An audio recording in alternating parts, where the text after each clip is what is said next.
में इस वीडियो में हम आर ओ यारो के लिए अनेक शब्दों के लिए एक शब्द देखेंगे जो बार बार कई एग्जामों में पूछे गए हैं। तो चलिए देखना स्टार्ट करते हैं।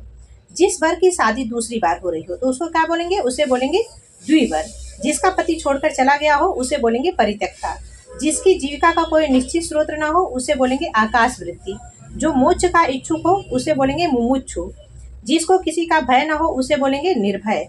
जो दान पर चलता हो उसे बोलेंगे दान वृत्ति। जो अवैध संतान हो उसे बोलेंगे जारज, और जो खुद की संतान हो उसको क्या बोलेंगे? औरस। जो बाएं हाथ से कार्य करता हो सव्यसाची। जिसका ईश्वर में विश्वास हो आस्तिक होता है। जिसके आर पार देखा ना जा सके उसे बोलते हैं पारदर्शी। जिसका कोई शत्रु ना जन्मा हो उसे बोलेंगे अजात शत्रु। भूत भविष्य और वर्तमान को जानने वाला कौन होता है? त्रिकालदर्शी। वह जिसका शोषण किया जाए उसे बोलेंगे शोषित। जिसको भूमि के अंदर की जानकारी हो उसको बोलेंगे भूगर्भ वेत्ता। किसी कार्य के लिए दी जाने वाली आर्थिक सहायता अनुदान होती है। अतिथि की सेवा करने वाला अतिथेय होता है। जिसे पराजित न किया जा सके उसे अपराजेय बोलते हैं। वह कवि जो तत्काल कविता करे उसे बोलते हैं आशु कवि, यानी कि तत्क्षण कविता करे उसे क्या बोलेंगे? आशु कवि। बहुत सी भाषाओं को जानने वाला बहुभाषाविद होता है। किसी बड़े आदमी के निधन की वार्षिक तिथि जो होती है उसको क्या बोलते हैं? पुण्य तिथि। पसीने से उत्पन्न होने वाला स्वेदज होता है। गोद लिया हुआ पुत्र दत्तक होता है। जिसे बाहरी जगत का ज्ञान न हो उसे बोलेंगे कूपमंडूक। यहाँ पर भी सेम वही चीजें रिपीट हुई हैं। देखिए, बहुत सी भाषाओं को जानने वाला कौन होता है? बहुभाषाविद। किसी बड़े आदमी के निधन की वार्षिक तिथि पुण्यतिथि होती है।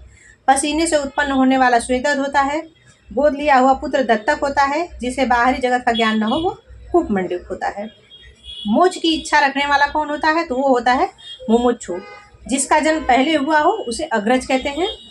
100 वर्षों का समूह शताब्दी होती है।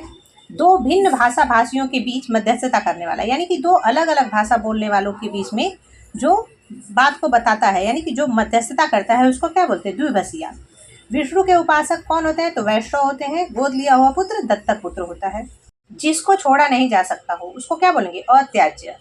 जो आंखों से सुनता हो चक्षु सत्वा। जो पेट के बल चलता हो सांप, उसको क्या बोलेंगे? उरग बोलेंगे या उदरचर बोलेंगे। जिसका किसी भी तरह उल्लंघन नहीं किया जा सकता हो उसे बोलेंगे अनुल्लंघनीय। जिसका उत्तर नहीं दिया जा सके उसे बोलेंगे अनुत्तरित। जो वेतन लिए बिना कार्य करे उसे बोलेंगे अवैतनिक।